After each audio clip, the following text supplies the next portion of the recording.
What is going on, guys? Apex the Entertainer here. Long time no see. Prepare to be ridiculously entertained. Daddy's back.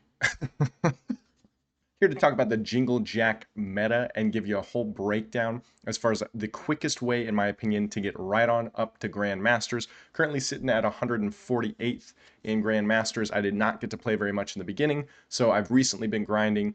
And I want to try to tell you guys the fastest possible way to grind to Grandmasters. So without further ado, I'm going to break it into a few parts here. First and foremost, we're going to talk very quickly because I think everybody should know this by now. We're going to run really quickly through progression and the way that Jingle Jack works because he's quite different than the other dealers. He's very free-to-play centric for any of those free-to-play players. Then we're going to talk about the meta as I see it. I'm going to give you guys a little breakdown on my personal opinion, particularly these last few days since my stream where I got lots of really great, really great constructive criticism from some of my stream viewers. I think I have some really solid input on what you can expect from this meta. And then I'll run through kind of individually the factions, relics, heroes, and units that I think really stand out. And I'll give you guys kind of my early tier list, so to speak, for each of those things. Right. So without further ado, let's hop into it. Get ready to listen and learn. All right, so progression. Jingle Jack, as I said earlier, he's a really interesting one. They really went anti-investment with this dealer, which I love. Again, my whole goal has been to get more people to play this game, and how better to do that than to tell them they don't got to pay nothing to get real good. And they did that with Jingle Jack. So starting with the dealer XP, which is generally the first thing that you think of. Leveling up Jingle Jack, first and foremost, you could just play. Currently, me playing and running ranked games does not give me any Jingle Jack XP. I cannot tell if this is something that changed for everybody or if this is something that they put a soft cap on where you stop receiving XP from playing ranked games. If so, I would guess that it happened right around level 100 for me. I could be wrong, but I think that's what's going on. So I'm going to assume that level 1 through 100, you can level him simply by playing. Now, it's worth noting with Jingle Jack, when you do level him up, it's going to feel a little different than it does for any of the other dealers. Not quite very exciting, if I'm being honest with you.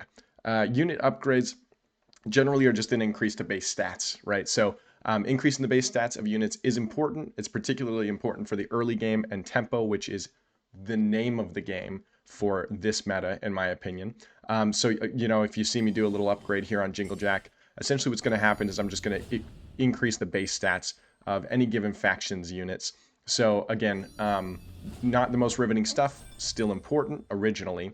I was able to purchase through the shop where you could buy XP with coins. I no longer have that option for any dealers.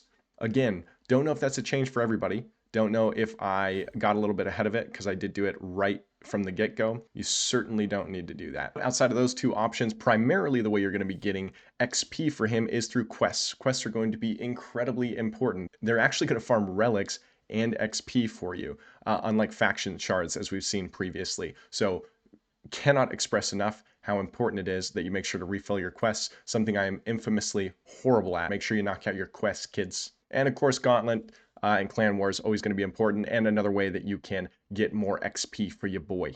Heroes, much more exciting in my opinion. Grinding heroes for Jingle Jack is done through a different method than we're used to. You're not going to use hero tokens. Again, no spending necessary here, kids. You're just going to grind, which I absolutely love. I got to say, the first time rewards in ranked are ridiculous for this season. It makes it very, very rewarding to progress. I do hope this is a key mechanic that they keep. So if I go look at some first time rewards, I'm going to be able to progressively get heroes as I continue up and progress through rank tiers. So sweet and simple, grind and you get heroes. Now relics. Relics are kind of everywhere. You can find relics. I'd say the most primary route, the most noticeable, is going to be through grinding as well. You'll see first time rewards in Grandmaster gets you things like legendary relics. As you get to top 5, you get ancient relics, which is absolutely ridiculous. So you get a first time reward for top 5 with an ancient relic and another one if you hit first place at least once through the whole meta. I would love to think that was an option.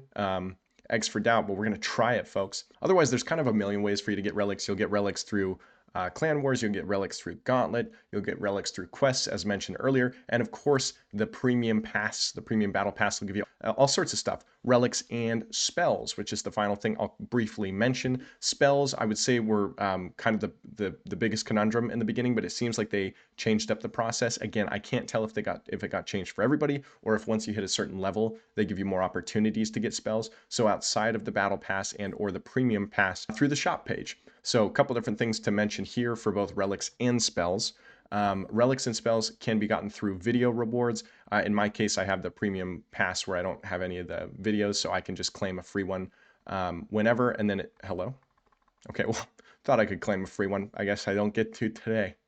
It's glitched. I don't know why. But every 30 minutes, I believe, you get to claim these 2 basic relics for the first 2, then a rare spell, then another basic relic, and then a epic spell. So getting to that epic spell every day, if you are commonly playing Gauntlet and Clan Wars, is actually going to be really important. So I highly recommend you get your vids in so that you can make sure to do that. Another thing worth mentioning that I think might easily get missed, I would hope that most people have done this already, but Arcane Rush Club. Arcane Rush Club has a few different things. I'm going to hop over there and show you guys some of the rewards you can get from it. All right, so if I'm being honest, I hesitate to hype up their club because I can't get these silly geese to respond to me about their content creator program. But no worries, I'll give them a little plug here. Highly recommend Arcane Rush Club. There's not really any reason not to do this, particularly for this season. For this season, you get daily club coins, which accrue cumulative rewards, which I'll show you in just a moment. And then you also get a daily basic relic. Obviously, those relics do stack and combine so that you can evolve them into higher tier relics. So it's incredibly important to just go for raw volume when it comes to relics. And if I hop on over to the bonus track here, you'll see that you progressively will get not just basic relics, but also in some cases common relics, basic spells, in some cases common relics, common spells, basic spells, all that jazz, multiple common spells if you get really lucky and you grind out on this Arcane Rush Club. So make sure you sign up for that. No reason not to do it. And again, I don't think I've ever seen a season where it's so important to be a part of this. Okay, so quick rundown on what I consider to be the most meta factions right now. I am going to deep dive at the end when I get into the strategy section regarding the approach that you should take. I will do a quick breakdown as far as the way that I think you should play what I consider to be the top 4 factions right now. Really, I think there are 2 factions tied for first place, in my opinion, and 2 factions tied for second place. And then all the rest you can kind of disregard. Obviously, disregard's a strong term. I mean, you can play any of these and you can have great games with any of these. I'm specifically talking about giving you the opportunity to progress to Grandmasters as fast as humanly possible. And if so, I do think it's important to try to semi-force these factions because they're noticeably stronger than the others, in my opinion. So I'm going to work from the bottom up, so it's kind of a surprise for you guys. The bottom 3, which this is going to be stifling, I'm sure. All right, well, you guys got a little off center there. That's okay. I'm sure that won't phase you. So bottom 3, I think this is personal opinion, okay? Don't tear me up. I'm sure you guys love this faction that I'm a roast because it's just because your dad was a gnome. I'm sorry. It's okay to love whatever faction you love. Play whatever you want to play. Just give my input on what I think is going to be the most efficient. Bottom 3, in my opinion, are going to be elves, gnomes, and dwarves, which is quite interesting. I don't really have much to say on gnomes and elves. I just think they just need some help. Again, you can have really crazy games. I have had really crazy games with both of those factions, but I think they're very inconsistent. And dwarves, funny enough, well, I think dwarves are insanely overpowered if you stack them properly as expected because they're from Barmond, which had insane power creep for stats. They still are very inconsistent. They heavily rely on some tier 4s and 5s that you have to make sure you find, and they have pretty horrendous tempo to get there. So it's not what I expected. I thought dwarves were just gonna kind of demolish, but as I was playing more and more, I was like, man, if I wanted to really grind efficiently, I'm not playing dwarves every game because they're just a very difficult faction to force. But I think they're substantially better than gnomes and elves. And then tied for second place, again, this is where it's going to get spicy. I know we've got a lot of opinions on this. In my opinion, second placers are pirates and orcs. Both phenomenal factions, just not quite as consistent in kind of breaking the meta, in my opinion, as the other 2 that you may have deduced based on process of elimination. Still quite powerful. Easily something that you can use to grind up through the meta. Clearly, if you don't know, pirates got nerfed pretty hard. They kind of took away their only opportunity for keywords. Outside of integrating strategy from other factions, meaning relying on themselves, I think pirates have a pretty tough time now finding any way to get keywords. You need a good hero, or you need to utilize other factions, and you just can't count on those factions being in the lobby with them. And then orcs can be so good. I've been playing so much orcs. Trust me, this for some of you, this is going to be hard to hear right now. I get it, because my best games probably throughout this entire meta have most likely been orcs. It's tough to say. There's the other two I'm going to talk about. It's tough to compare, but the orc games can be ridiculous. They are semi-easily countered by the other two. That's the problem. I think orcs are insane until you go against exactly what you don't want to see in any given lobby, and you just get crushed, and you feel like all of your work was for nothing. So, phenomenal factions. All right, and drum roll, please, for the top two factions. That is going to be ninjas and nords. Absolutely egregiously strong. Ninjas are insane. They are also so fun. I have been thoroughly enjoying my ninja games. As far as playability and just raw fun, ninjas are my favorite. It's not even close. They're also incredibly easy to force. Incredibly easy. Way easier than any of the other factions, in my opinion. So, ultimately, in my opinion, the absolute fastest way for you to grind to Grandmasters is to hyper fixate on ninjas.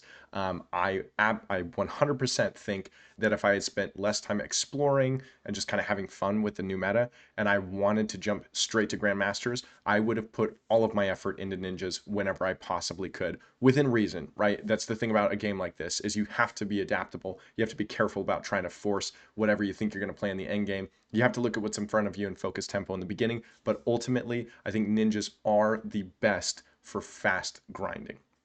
Nords are insane though, and Nords are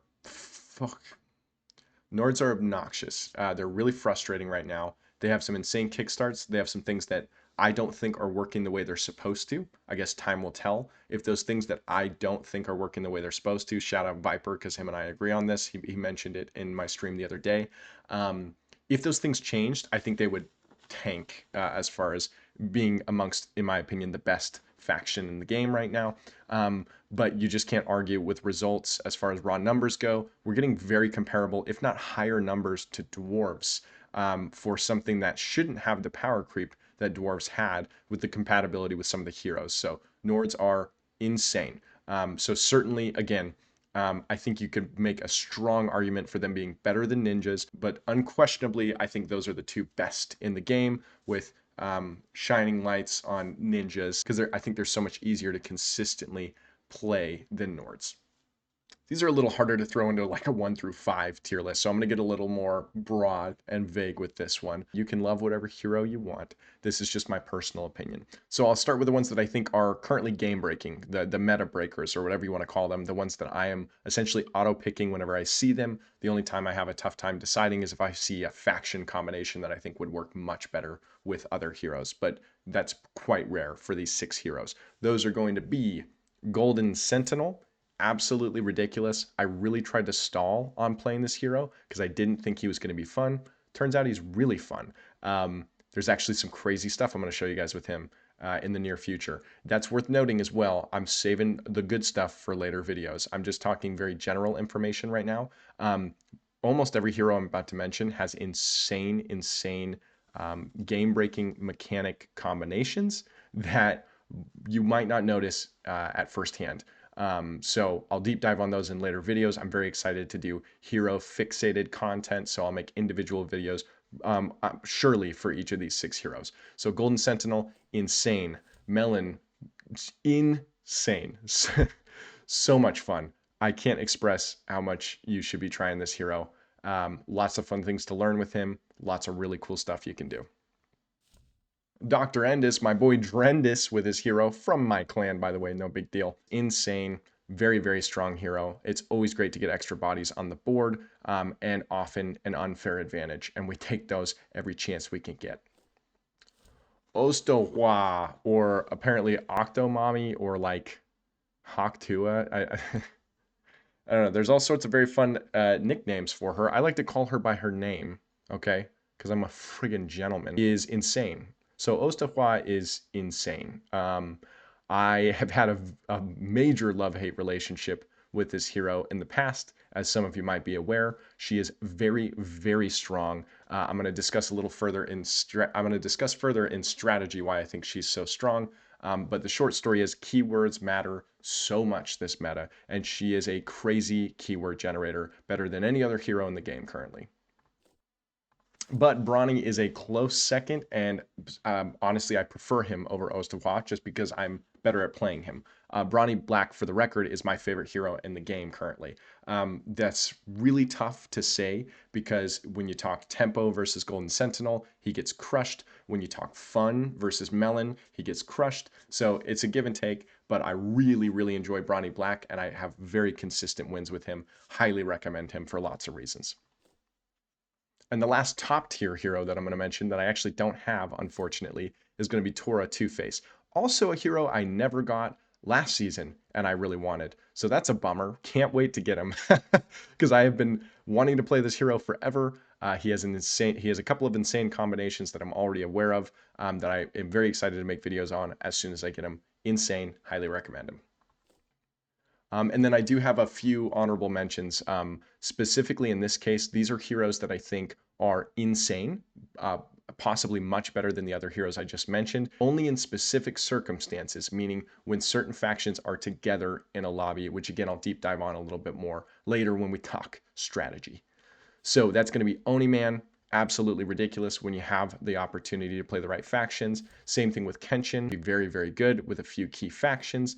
And the same thing with Drogo. Drogo, it was tough for me to decide to mention him because you kind of really need things to go right. But if things go right, he's absolutely bonkers. So I had to make sure to throw him out there. I'll do a kind of a general honorable mention for anything that can give you keywords and for any hero that can give you keywords in any way, and any heroes that can generate more of your most common faction, right? So things like Tome Keeper, Alira, things like Mistress Ursabet, Nema, Lagertha, all sorts of heroes that I think are still quite solid in the right circumstances, but in my opinion, nowhere near as good as the other ones that I chose to mention. So that's kind of my overall breakdown. The top 6 being far and away what I've been playing the most, and as I'm pushing through Grandmasters, the ones that I have to play the most because I think they are substantially stronger than any of the other heroes I've just discussed with you. So if I didn't mention your favorite hero, I'm sorry, they actually suck. All right, we'll jump over to relics. Relics will be pretty quick. So I'm not really going to run through the relics on this. I'm going to give you guys some more general statements and just talk about a few key relics that have been pretty crazy for me. First and foremost, anything that's legendary, generally, you're probably going to want to run it. Legendary usually means it's quite good, so probably just do it, right? But if I'm getting more general, I want to focus on anything that's going to give me tempo in the early game, economy in the mid game, and keywords in the late game, with a very strong honorable mention, if not just a blanket statement, that copies or additional cards of your same faction are always incredibly strong. So Warforged Pauldron has been insane for me. Savage Insignia is quite good because it gives you tempo and it guarantees a keyword for the rest of the game. Gnome Relics, I think Gnome Relics all suck. And I'm not really exaggerating. You have something like this legendary relic is quite solid. The problem with Gnome Relics is they're all very specific to gnomes, like all of them, which is weird. It sucks that it's like that. I think that's because it was just, for Mimi, which was an older meta before they were better at integrating multiple factions together. So even, it's a very solid legendary card, but as I run through my other gnome relics, they're like all related directly to gnomes in some way. They'll give you some tempo, they'll give you some economy, but they're like nothing compared to the relics I have on my other factions. Pirates actually feel very similar for me. I'm not a fan of the pirate relics. If you're not playing pirates, they don't feel good. And that's just not what I enjoy out of relics. I want it to be something where you can have a variety of approaches to the game. So not a fan of that. Ocean Star has been decent. Good time for me to slow down for a second and mention that I do think this meta is more reliant than last season on preemptively looking at what your relics are going to do before you tier up. If I don't tier up at the right time and I pull Ocean Star when I don't know what I have in my shop, I really screwed up an opportunity most likely. So There's multiple relics that I think stand out that require you to know that they're coming, so that you're prepped properly and take the right approach, right? That being said, Gilded Anchor has been absolutely insane. It's also something that doesn't require a specific faction, so big surprise. I like it a lot. Its economy, 9 coins, is insane, but of course it's legendary, and like I said, probably just going to use whatever legendaries you see. Ninja relics are absolutely bonkers. The ninja relics are crazy. I've got a garbage. Oh, I was going to say garbage, but honestly, this has been fine. I'm totally okay with this common relic. I have zero interest in this rare relic. So coins early in the process are not bad. I would prefer something more tempo focused, but I don't want tempo where I have to make sure I hold it in my hand, because again, that's going to force me to play something that I want to keep in my hand, which is okay if I know I'm playing ninjas, but I don't like relics that require me to play that individual faction. Keychain Kunai is absolutely outrageously insane. Insane. The purple one, also insane. I will be making a video on this very quickly, I promise. Fury Strike gloves, bonkers strong, crazy stupid strong. If I wait till tier 5 and I use this to discover a specific type of orc or Nord, it can be just ridiculously game breaking. Elf relics, I'm actually quite a fan of elf relics too, in comparison to the other factions. Actually, this is kind of, in my opinion, the prime example of what I want out of a relic layout for an individual faction. I have tempo that affects whatever faction I would like it to for my lowest tier relic. My mid tier relic is going to give me economy. I have a legendary one in this case that just gives me 5 coins, which is amazing. My semi-late game relic gives me something of my most common faction. So again, I don't have to play elves. Phenomenal. And then my final relic gives me 3 tier 5 units. I would assume once this goes legendary, it might be of your most common faction. I don't know, something like that. I'm not sure. But really strong. Just getting 3 random tier 5s is great. I love all of my elf relics. Nord relics. Nord relics are interesting. Not a fan of Eternal Ice. Again, I just think that going for something so focused on late game as your earliest relic is almost always a mistake. Viking Crest is awesome. Another prime example of where you need to slow down and look ahead of time to make sure you see what you have sitting on your board before you tier up. Because if you can specifically ensure that certain cards get berserk early in the process, it can be quite strong. Icebound Sword, insane. Always been very strong. It's semi-specific to Nords, so I'm not generally a huge fan of that, but you just can't argue with how broken Icebound Sword can be. Situationally, just a super solid relic. Same thing with Glacier Treasure. Glacier Treasure, awesome. Getting a copy of anything focused around copies, whatever you're looking at. If you're looking at units or relics or heroes, copies always schmack.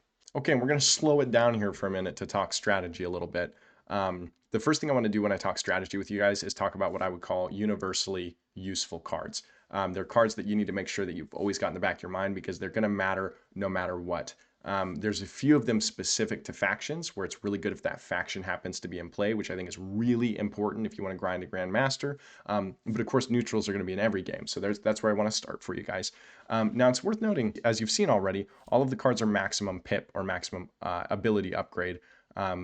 As far as the cards that were available to do so for this meta. That's important to note. It means they're already hyper leveled to their fullest extent. So they're usually cards that are really good to focus early for tempo. So while these cards aren't useful every time, they're going to be really strong for tempo. So Honest Fellow is stronger than it should be, quote unquote, right, if it wasn't leveled.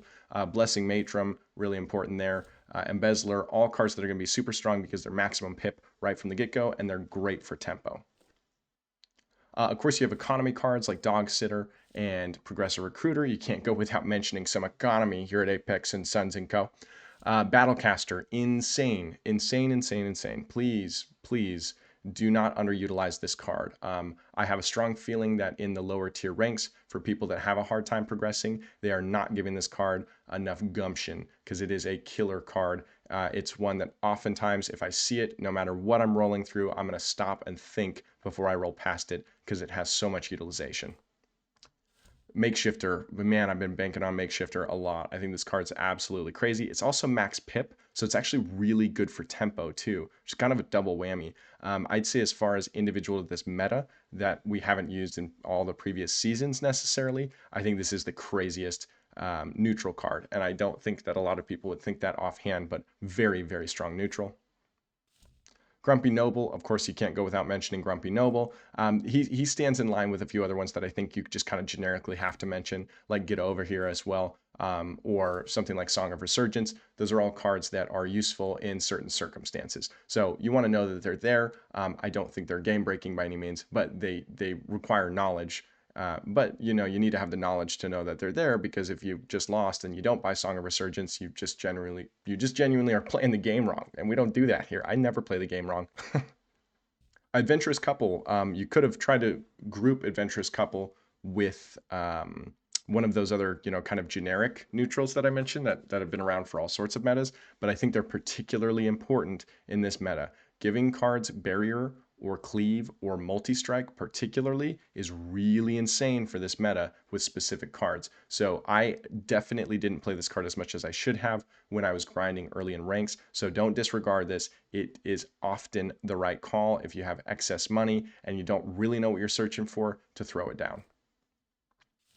Torero, crazy. Torero's crazy. Keywords are going to be a big focus, like I said, and so being able to give him Revive, or make him golden and give him Revive, because when he's golden, he does this twice. It's almost Deadly Joke level, right? Especially because Deadly Joke doesn't do anything additionally once it's golden like Torero does. So Golden Torero is do not sleep on that card. I've been getting screwed up by this card lately, dude. Let me tell you. Of course, Shapeshifter, you can't not mention Shapeshifter. Very important card. I think it's kind of a given why it's important, right? Duplicates or copies of any of your cards, they always matter. And then a quick honorable mention, a very quick one for Valerian Stormcaster, because some factions utilize kickstarts, and so you don't want to disregard him if you're focused on kickstarts, because he's easy to miss. And then we have some faction-specific combo cards that I think you have to make sure you understand. We'll start with Orcs here with Double Trouble. Multi-Strike is really, really important in this meta, particularly for Nords, for Orcs, of course, and for Orcs, of course. And an Orc is an Orc, an Orc is an Orc, of course, of course. I don't know, did I cut that out? Giving things multi-strike matters, so make sure you do that. Ninjas. Oh man, I just love looking at them. God, I've been having so much fun with ninjas. I have a key ninja that I want to talk about here, which is Undercover Assailant. Give a different ally stealth and return it to your hand. Putting things back in your hand can already be really crazy for certain play abilities, or if somehow you ended up with a gold on your board naturally, because then it can go back in your hand and you can play it and you can get the triple reward. You can get the triple reward that you were never able to get. But it's also just really important to have stealth. This is essentially, you know, a secondary option if you can't find that T2 neutral that gives taunt. So giving things stealth, super important.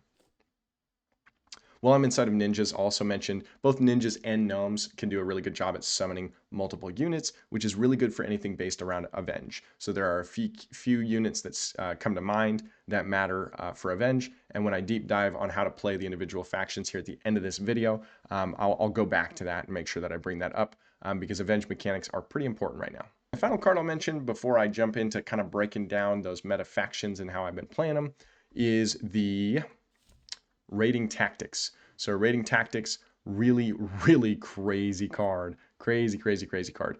Again, not faction specific. So if you happen to have this card in play, no matter what you're playing, if Nords are in, you should probably be trying to use this when you feel like you've got an opportunity with cards that are very useful when they get keywords. Because sometimes you get stuck with heroes where you just can't make keywords for yourself. And I'm going to tell you right now, as you get further into the meta, tempo matters because it's how you're going to continue to rank up without losing points. Keywords is what wins games. Okay, so now we're on to our strategy portion where I tell you guys how I've been playing those top meta factions, those 4 that I mentioned earlier that in my opinion are running the meta currently. We'll just kind of go in order here. So first and foremost with Orcs. Now, as I talk about each of these factions, I'm going to deep dive on early game, mid game, and late game to make sure you guys get the proper impression. I think it's awesome to hear key units, but making sure that you understand how to properly prioritize those in the right order is going to be really important, because again, this meta is tempo, tempo, tempo if you want to grind up to Grandmasters quickly. You have got to make sure you never, ever, ever lose phase 1, and that's actually super difficult when you first hop into the meta. For many of you, I think that's what could cause burnout if you're not careful. It almost did it for me even,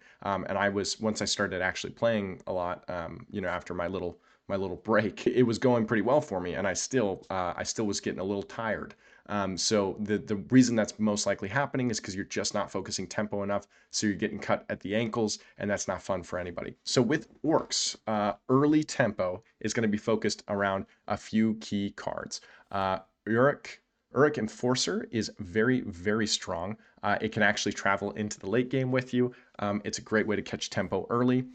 Gold Rush, awesome. Awesome way to have a card that's not terrible for tempo and can generate just enough economy to help you maintain tempo in the following few turns. So economy can turn into tempo, and we don't want to forget that, because it's not like I want to disregard economy by any means in the early game.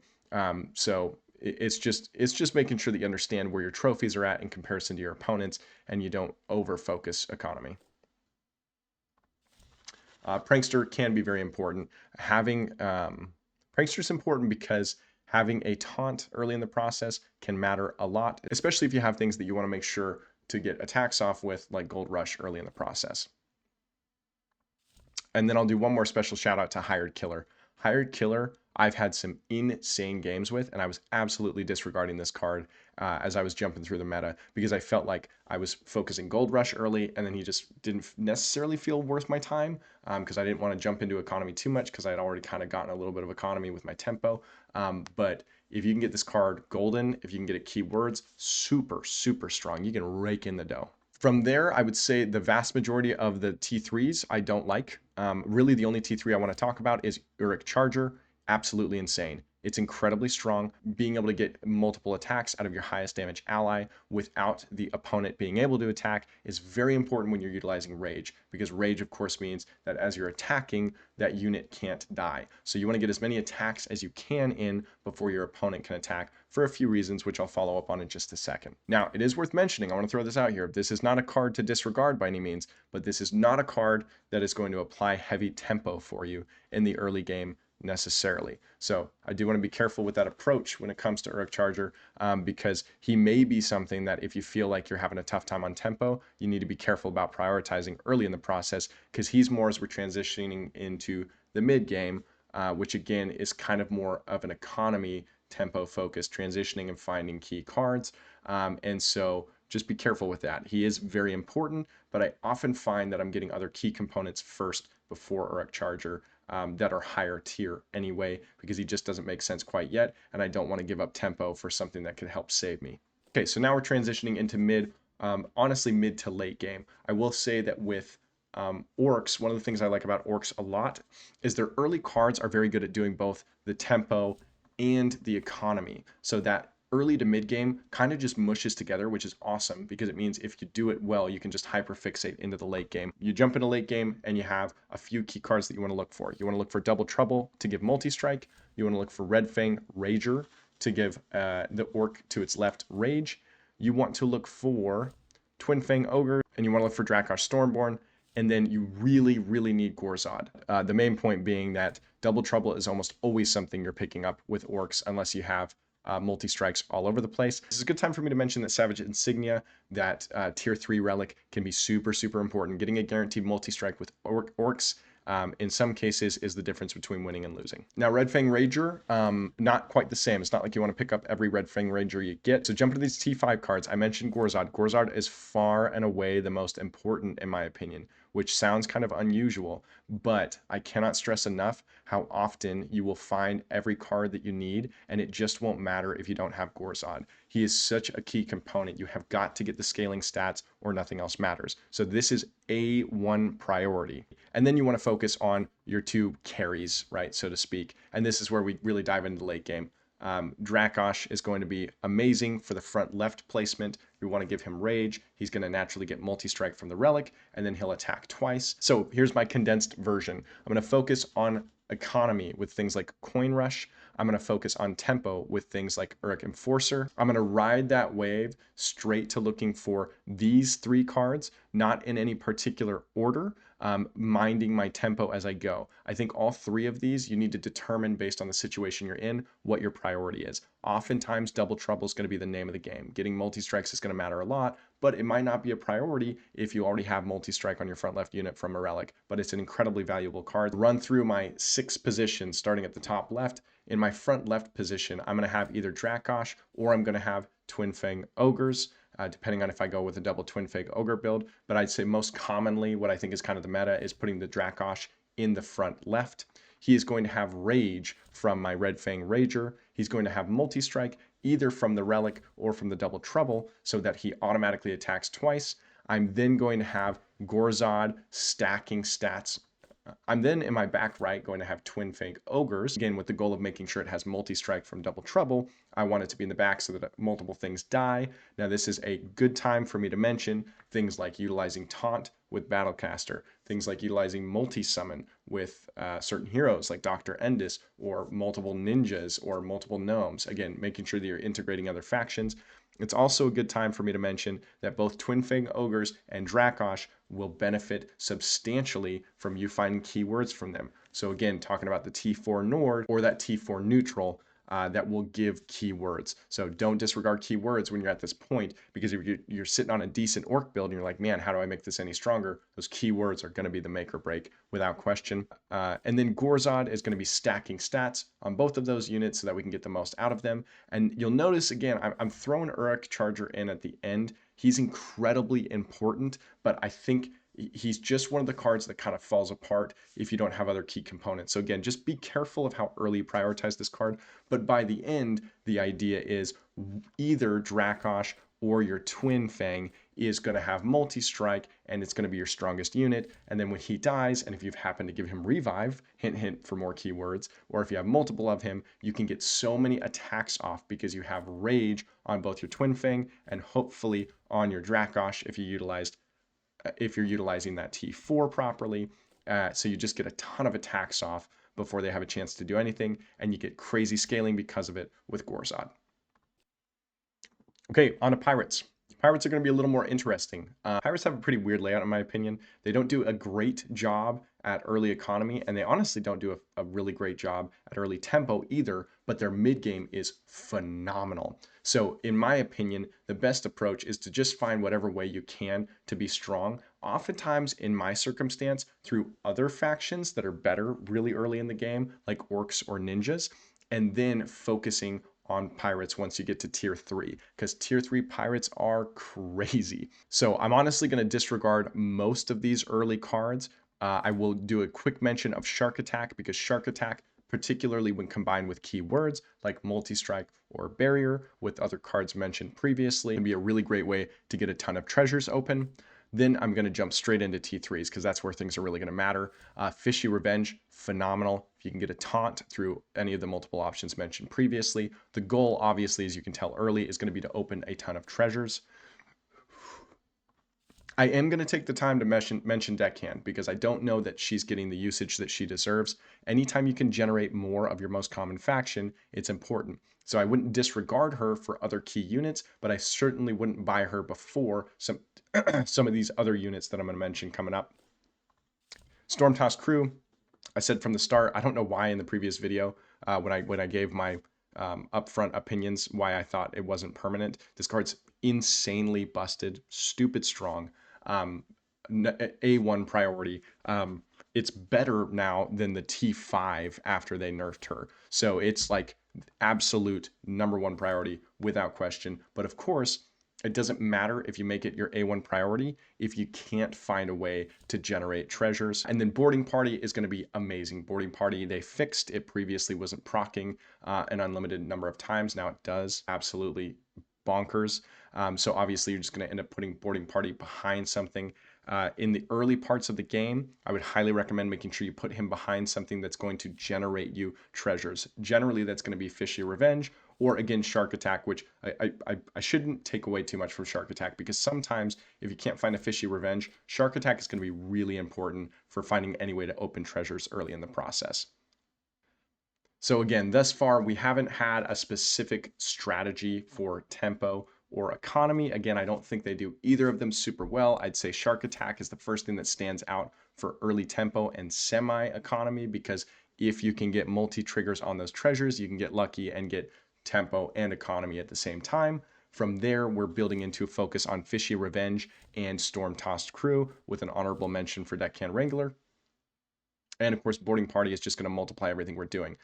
Now we get more into the late game approach, which again is still a focus on just generating a ton of treasures and then finding a way to convert that into stats. That's going to be Redhead Captain. So Redhead Captain is going to be the name of the game in that because she does both. She's going to generate you more treasures and she's going to get herself a crazy amount of stats along the way. She does have a hard cap, so I actually think that this card, funny enough, is a little overutilized. I am happily sitting on tier 3. In many cases, I like to sit on tier 3 until I get a golden Stormtoss crew or a golden Fishy Revenge with at least one boarding party. And then I'll jump over to focusing on a Redhead Captain because she's great, but I don't think she's insane compared to some of these other T3s that are just bonkers early in the process. I'm not actually going to mention Sea Titan here. I think Sea Titan's okay. I don't think he's the right thing to focus on for efficient, quick meta. Same thing with Admiral Fearless. Really cool, fun, not consistent enough to be the meta, in my opinion, for Pirates. Of course, we got to go to some butt liquor booty. Phenomenal, insane card. At this point, we've transitioned into the late game. We focused on generating lots of treasures. Now we can use our boarding party to boost booty instead. Sorry, 5 years old. Instead of utilizing it to generate more treasures. So, all said and done, condensed version here. We start out, we probably look for a shark attack early, if not focusing economy and tempo from other cards with within other factions to ensure we have a strong early game. We focus our Fishy Revenge and our Stormtoss crew. We have boarding parties behind those. That's going to be our early tempo. That's going to be our mid-game tempo that carries us through. Maybe I should do an honorable mention for Sinbad. If you find a good setup early to generate treasures, he can be good. I don't think he's as consistent as other people might say. But anyway, by the time I'm done, I have either a shark attack or a Fishy Revenge in the front left. I have a boarding party, hopefully goal. I mean, just grab every boarding party you possibly can once you have other stuff. So I have a boarding party behind anything that's generating treasures, and Stormtoss crew was a major focus. He's usually going to be positioned on the rightmost side in front of a boarding party. And then I've got Redhead Captain, usually sitting in the back somewhere. I don't like putting boarding party behind Redhead Captain unless I need to or it makes sense in that circumstance because she does have a cap. So triggering her ability multiple times isn't really going to help. And then as I am ending the game, I've got Blasting Booty in the front left spot, and I'm moving over my Fishy Revenge or Shark Attack to stop focusing on the generation of treasures. And I have hopefully a golden boarding party in the back behind him so that he multiplies his stats an insane amount because I've already generated a ton of treasures. It's worth noting, again, I'll jump into making sure we're on the same page about the importance of keywords.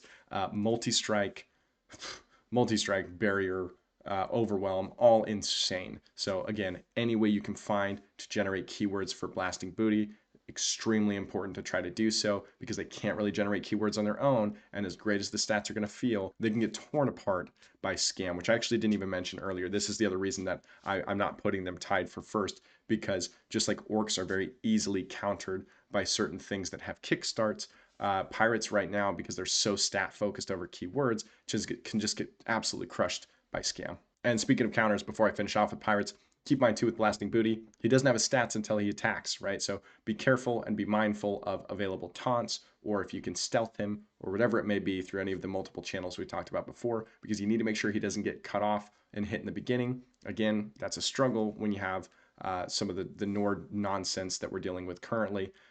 So, utilize every possible avenue to try to avoid him getting hit early. Alrighty, and ninjas. I gotta make sure I don't yap for too long on this one because I've been having so much fun for it. Ninjas, I think at first glance, it's not obvious what I consider to be the most consistent meta for them. It's actually really unique. There's multiple ways that you can play ninjas. Some might consider one route more consistent than the other. I have had a lot of consistency with the route that I've been taking. So I have heard previously that people feel this isn't the easiest way to play them, but I think it's very easy to do it consistently because it's heavily reliant on low tier units, which is awesome and not something we saw from the last two factions that we spoke about, which is a big indicator as to why I think they're the best. And again, if Nords didn't have just ridiculously unfair high tier cards, I think ninjas would just be so much stronger than everything else because it's so heavily reliant on low tier cards. So I'm gonna be general because again, I don't want to deep dive too much because I will with ninjas. We're gonna focus on early summoners, just anything that multi summons. Straw Hat Wanderer, Waylayer's Vanguard, incredible early tempo, just phenomenal. Not really a lot of economy, generally speaking, with these guys early, but insane tempo. Shinobi, bonkers tempo. Zen Code, kind of a little bit of both, right? Decent for tempo. You can keep it in the hand. It also gives you some economy. It can give you an extra body on the board, so it's never a card to disregard. Undercover Assailant, it's a good opportunity for you to recycle your Zen Code, so that's something I'm very commonly doing in the beginning. So all of those cards, it's kind of hard to screw up when it comes to early tempo with ninjas. If you just focus on summons and take stats wherever you can get them, you're going to do just fine. From there, you are going to hyper fixate on Shinobros. I cannot stress enough how important it is that you get Shinobros. Now, the nice part is it's a low tier card. So it means that if you don't tier above tier 3, you have a smaller pool of cards that you're pulling from. That pool system matters with ninjas because if you're just hyper fixated on tiering up faster, like so many high tier players are, and mid tier and low tier, who knows what, it's really easy to forget that you're actually expanding the pool and making it tougher to find specific low tier cards that you need. I really try to avoid tiering up until I have a golden Shinobros, or at worst case, 2 Shinobros playing copies. Once you find the Shinobros, it's going to become extra important for you to look for more undercover assailants because you really want to give them stealth as fast as possible. And then you're already in to what's going to kind of result in your late game, which is lots of summons, every way you can find to summon more things from your hand or not from your hand, just innately on the board while Shinobros is alive. So keep the Shinobros alive, get the summons, and your scaling's already in progress. Kabu Killer is the next thing to mention there. Kabu Killer is going to be important, of course, just to find more summons, and this is where you can start to stack summons. So if I can find a Whaler's Vanguard, and I can make it golden, and I can give it revive, and I can put it back in my hand with Undercover Assailant, and then I have Kabu Killer, now Kabu Killer is going to summon the Whaler's Vanguard, which is golden and has revive, which will summon 2 ambush units, and then he's going to resummon himself golden, and he's going to summon 2 more ambush units, which means at minimum, you've gotten 5 summons from this single Kabu Killer. So you need to remember the importance of balancing on hand, balancing in hand summons versus on board summons, and utilize your space wisely, of course. Of course, we've got to mention Scarlet Blade Dancer. Discoveries are crazy. Anytime you can discover anything, you want to probably do it. It's a great way if you got stuck and you couldn't find multiple Shinobros early in the process, but you got stuck having to tier up, then Scarlet Blade Dancer is a good way to try to go back and find him. I cannot stress enough, I don't care where you're at in the process in tiering. If you don't have a golden Shinobros, he's still your #1 priority. And then we get to kind of the meat and potatoes of this build, which is going to be Shuriken Thrower. So Shuriken Thrower, after we've stacked a ton of summons, in some cases for me, I've gotten them up to like 600 attack, and then I've gotten them golden, and then I can duplicate them through a couple of routes we're going to mention, and that allows me to just do a ton of damage right when they're summoned. Now the nice part is because you're a multi-summon build, hopefully, you can kind of strategize in position to avoid getting hit by kickstarts and things that could screw up or just wipe your board by summoning other stuff first to get that stuff out of the way, right? Maybe you have a Whaler's Vanguard up front, and that Whaler's Vanguard has a chance to also summon that Shuriken Thrower. And so you just get multiple units of Shuriken Throwers, and you just keep stacking crazy stats on her, and she just keeps wiping the board every time she gets summoned. And that takes me to my final 2 cards that I'm going to mention, which is 9 lives, 1 blade. As you can assume, we're going to use this to copy basically anything that summons or our Shuriken Thrower. By the very end game, you want to focus primarily on your Shuriken Thrower. The mid to end game, you want to focus more on just getting more summons so you can just scale your Shuriken throwers more for when you need to transition. And of course, Tekko is always going to be super important. By the end, I want to have 6 cards in hand. However, I can stack them with multi-summons and Shuriken Throwers. I want to have a way to summon 6 cards. And if all goes well, I want to have a way to summon 6 cards while having other summon units already on the board and my Shinobros with stealth at the bottom right. I kind of got them held of myself in the condensed version, I guess, but there it is. I'm going to throw out here a little relic shout out. Keychain Kanai, I'm not going to jump into how absolutely bonkers this is, but I'll just throw out there that for any of those multi-summon units or shuriken throwers, it's a really good way to get dupes of them early in the process and then just go bonkers from there.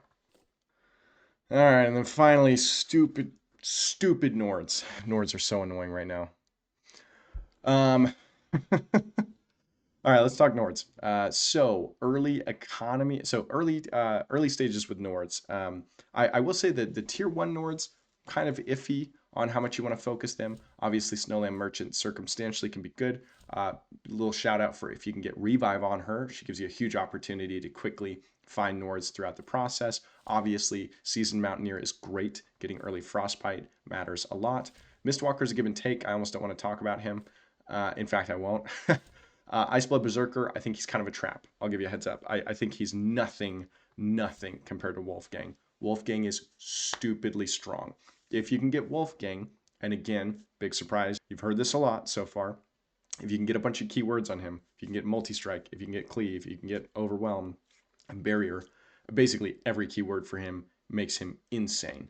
Yeah, can't recommend Wolfgang Focus enough. Now, you got to be careful though, because if you can't get keywords, he can kind of be a trap as well. And really then what you needed to do was actually hyperfixate on getting to later tiers as fast as possible. Again, this is why I still like ninjas more, because I never have to be torn on what route I'm taking because everything's low tier. Wolfgang will screw things up for you because it may make you fixate on lower tiers when you actually needed to hyper tier, which most commonly is what you need to do with Nords if you don't have a ton of keywords. Of course, we talked about raiding tactics already. Getting a bunch of keywords is great on all sorts of units. I'll make sure to mention Testudo here as well. Getting multiple frostbites, of course, is always great.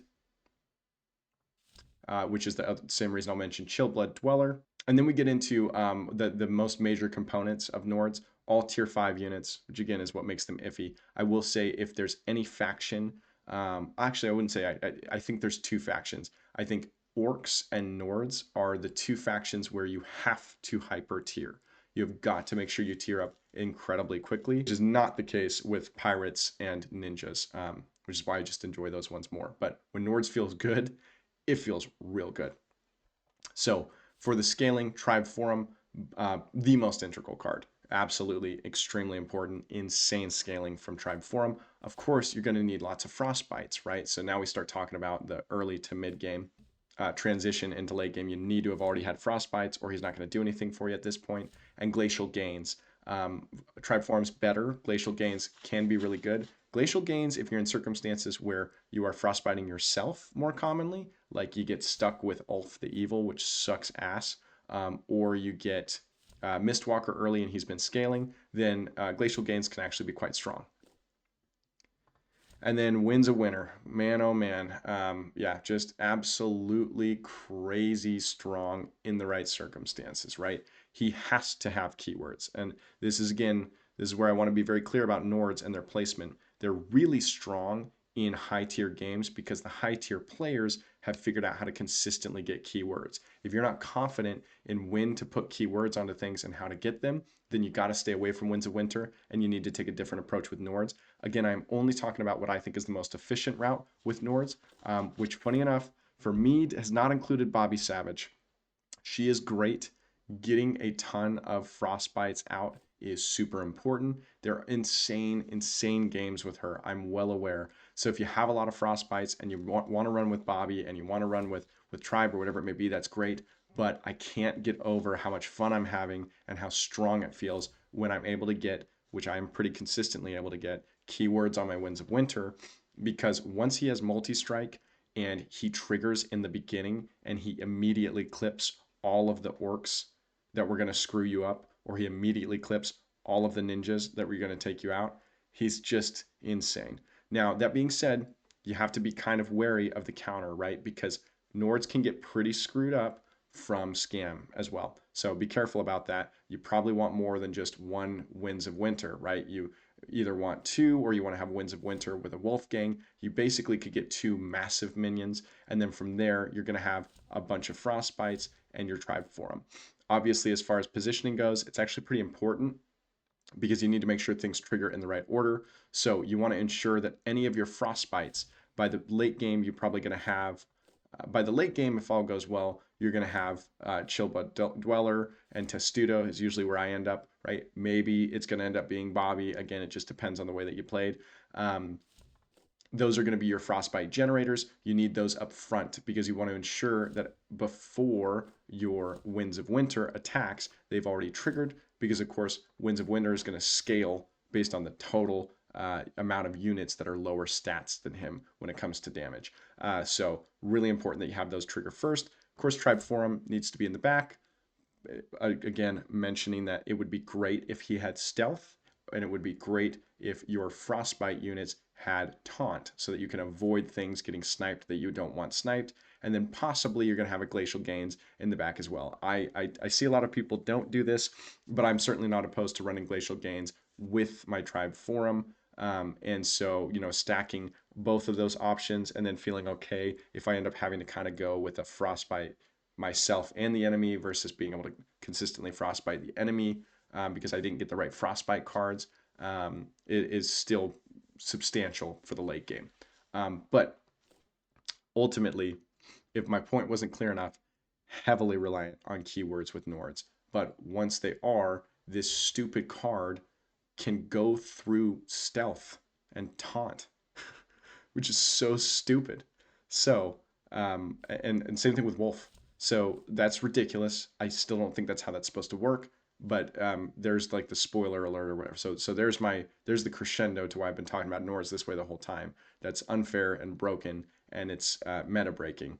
And so if you can focus on keywords properly and make sure you're anti-scam, then Nords are basically unbeatable right now if you get their late game functioning properly. Ultimately, as far as highest tier board by the end game, except for maybe scam or like super high roll dwarves, it's absolutely going to be Nords. But for the sake of consistency, the golden crown goes to my sweet, sweet ninjas. Alrighty, folks. My goodness, I've been yapping for a minute. I've been having a lot of fun in this meta. It's so great to see the strategy that they're taking to encourage new players and discourage a pay-to-win vibe within this game. I hope this is an indicator of more exciting things to come in the free-to-play sector for this game. I really want the barrier of entry to this game to be minimal. So I hope that you guys that have been having, that have not been feeling like you're able to really compete are having a phenomenal time right now, because it's been great. I do want to mention, as I say that, Masters, once you get to Masters, the game is going to substantially change for you. If you feel like you're just so close to Masters and you're getting really tired of that grind, I really hope that this video helps you, because where am I going? There we go. Because once you get to Masters, you get 6 epic heroes and 4 legendary relics, and the game is going to completely change for you. So probably already knew that, but if you didn't, I can't stress enough that there's light at the end of the tunnel, because I know this is where I was getting a little tired and I was like, man, it's just kind of feeling blah, feeling a little repetitive. Massive change, completely changed the amount of fun I was having with every single game I played. It felt like every game I was getting all the stuff I wanted all the time. So I encourage all of you to get on the grind. I hope this helps you guys get ahead of it and get to Masters as soon as possible, because I need some competition in Grandmasters. Not really, I'm not very happy with my placement. Hoping to get to top 20 as fast as possible. So that's why I wanted to get this video out. So I feel like I kind of laid the foundation for you guys. So now I can get into the really deep game-breaking stuff and some more exciting videos with specific gameplay along the way. So stay tuned. Thanks so much for watching, and I'll catch you guys next time.